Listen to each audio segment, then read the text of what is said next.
So, good morning guys.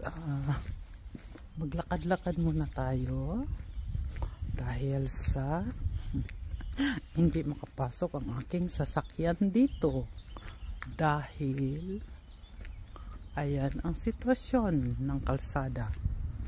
Kaya maglakad-lakad lang muna ako at yun ang train at dumaan.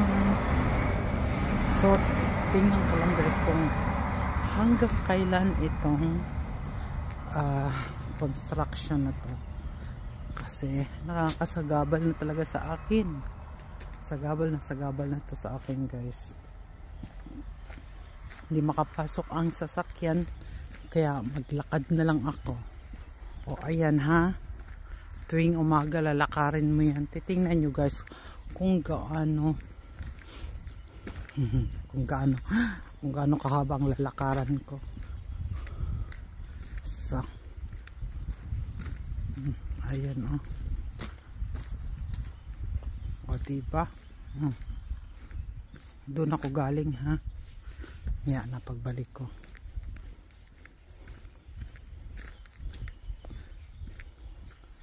Kaya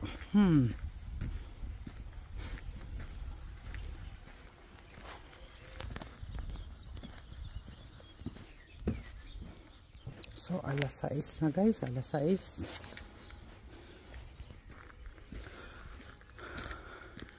So, malayo pa rin ang aking dadaanan, lalakarin. Pero, bukas daw ay pwede nang ulit makapasok ang sasakyan. Siguro mamadaliin nila to. Bukas o sa Sabado. Bukas ay tatapusin daw nila. Kaya nyo yan guys, tapusin. Pero madali lang yan. Marami naman kasi sila eh. So, ganun yung aking tuwing umaga. Kaya nag-i-enjoy lang sa paglalakad. Malayo-layo man lakarin, okay lang. Sinara ko lang guys kasi nagkasalubong kami ng aking kakilala. Para naman hindi siya makasama sa aking sa aking ginagawa, di ba? So, balik na ako ulit, guys. Kung saan ko inumpisahan. Di ba? Yan ang umaga namin, 6 AM na po. 6 AM naglalakad. Exercise din, di ba? Exercise in yung railway station. Railway station. Railway pala. So, makakauwi na rin ako. At after nito ay iinom na ako ng coffee. Mag almusal na. Break time. So, ganun guys. Naglakad. Kasi sarado nga, hindi makapasok ang sasakyan at ang mga sasakyan ng kapitbahay namin ay nandoon. So harap. Maraming laging inaayos ngayon guys. Hindi lang ngayon, ikwento ko nga pala mula nang dumating ako dito, kahit saang dako ay may construction. Maganda rin naman sana kasi inaayos nila, no? Pero ayun yung isa dumaan sa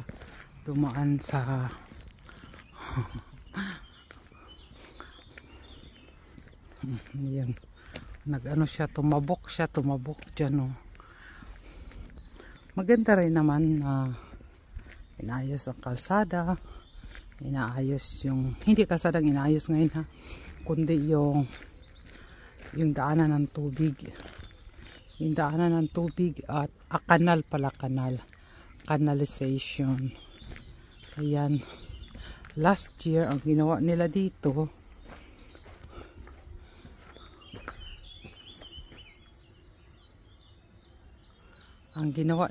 guys ay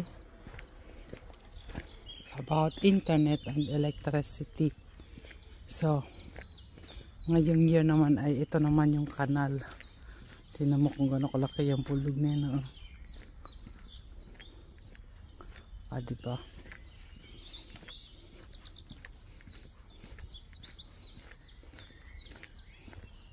So, ganun guys.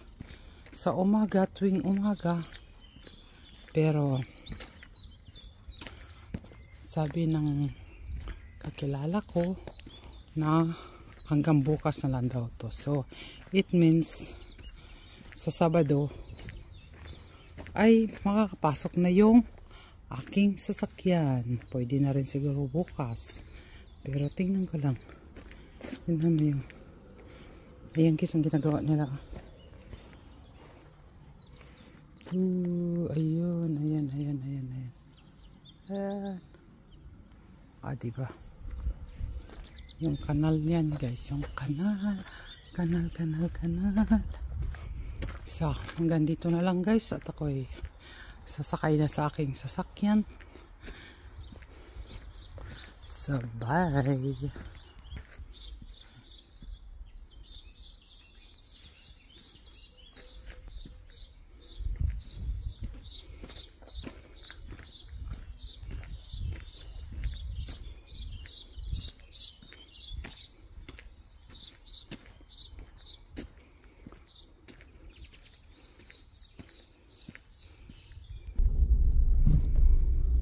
So, pakita ko pa pala sa inyo yung isa pang nire-renovate.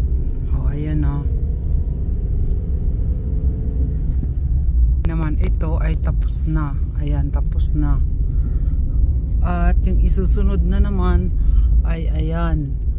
Nire-renovate. Maraming nire-renovate kasi. Kaya, ganon. So guys, umulan na guys. Naabutan ako ng ulan. Bye!